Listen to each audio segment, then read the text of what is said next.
first things first, I have a lot of videos on Qigong. So if you need a brief overview, you're just getting introduced to Qigong. For this particular video, I'm going to be referencing a lot of historical things, but I'm not going to want to get into the whole slew of Qigong history, Qigong paradigms. There's a lot.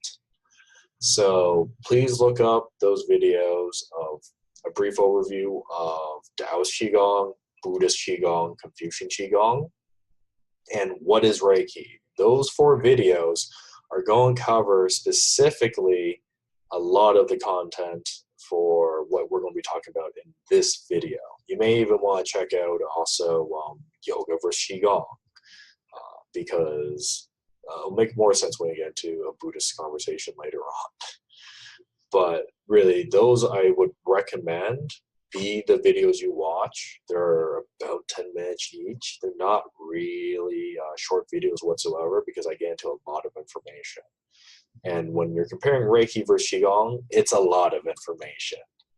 So this is where I'd say, do yourself a favor, look at those videos, because this video is going to make sense even without those videos, but it'll make much more sense when you watch those videos. So with that, Qigong versus Reiki, what's the differences? Well, the first things I'm going to say is Qigong is an individualized type of practice. It doesn't really need anyone else. Yes, you may need to learn the forms from a master. That's usually a good thing. But historically speaking, you could read a book about Qigong and you could practice it. It'd take you forever to do, but you could. You could also probably mimic animals. You could stand by the stream and dance. So remember, what is Qigong really in a nutshell? It's, dancing or moving with energy. And it really comes from this shamanic origin in China, where shamans would work with spirits, and then they may do some energy work. But Daoists would definitely come from an energy work perspective first, and then possibly work with spirits.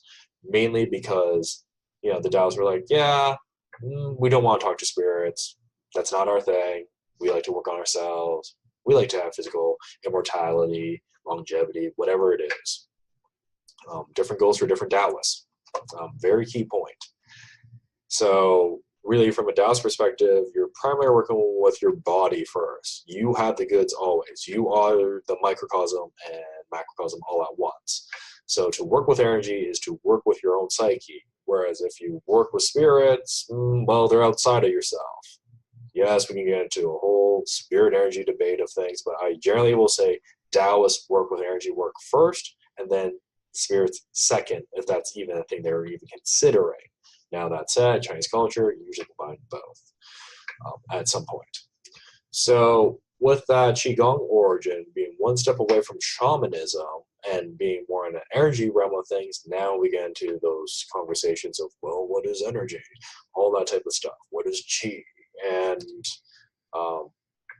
let's just stick it as Qi is everything. So you microcosm, you're the macrocosm, you're everything. So what are your goals? Well, from a Taoist perspective, it's physical immortality, which translates to spiritual immortality. I am so physically healthy, I can be spiritual. But you can't be spiritual first and then get physical immortality.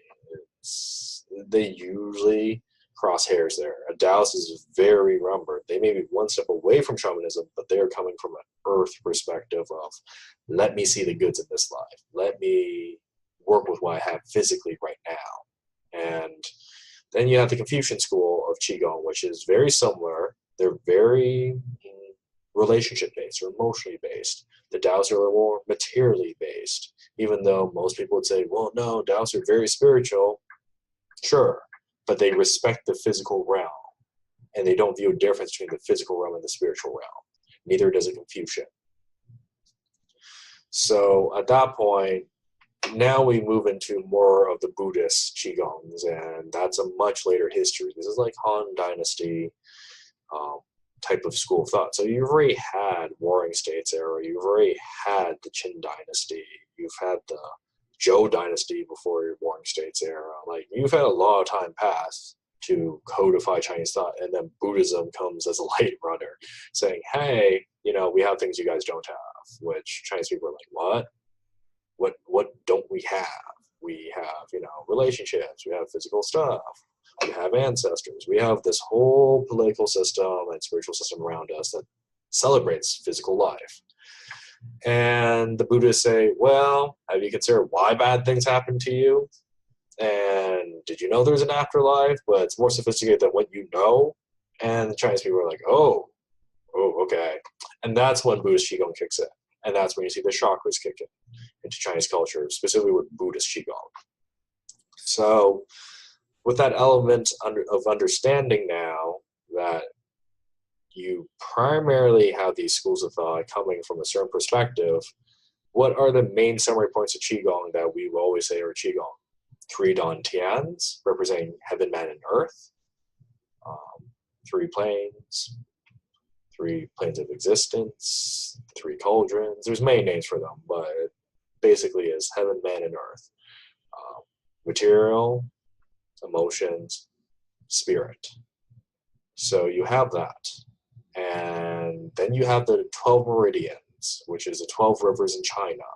And then you also have the 8 extraordinary channels, which is similar to the 8 energies, right? So that's like the 8 trigrams, the Bagua. And then you have all this different numerology happening. But basically, when you think Qigong, you're thinking 12 meridians. You may think 8 extraordinary meridians. And you're going to think 3 dantians. These 3 things are going to be what summarizes